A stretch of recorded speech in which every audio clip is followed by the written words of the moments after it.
ये उनकी तरफ से आप इसी घर में खुश होकर मैडम आप लिए 501 रुपए का पुरस्कार क्या घर वाली चच्चे जी उनके साथियों के लिए और इन्हीं के साथ आगे आशीष जिसको भांगड़ा आशीष जिसको भांगड़ा और लल्ला भाई जो महेशपुर निवासी है 30 रुपए आपके इसका इनाम भेज रहे क्या कहना चाहिए?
शिव कुमार पॉपुलर धर्म पाटा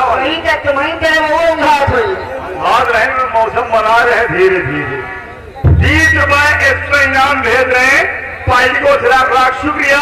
लेकिन आप हमारे भाई शिव कुमार धर्म पाटा वाले के लिए क्या कहना चाहते हैं? हेलो और ये शिव सम्मानित है कार्तिक करेरी निवासी इनकी तरफ से आपके लिए मैडम 50 रुपए का इनाम लेकिन बाबा साहब का गीत सुनना किसके हाथ में दूंगी पूरा करना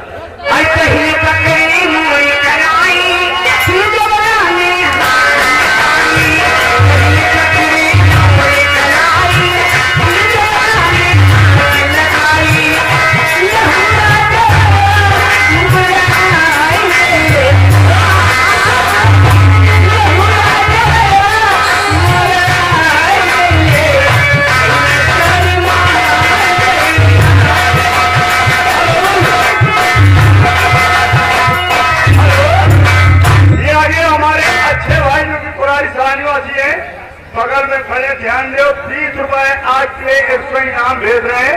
आप हमारे अच्छे बाबू के लिए क्या कहना चाहते हैं?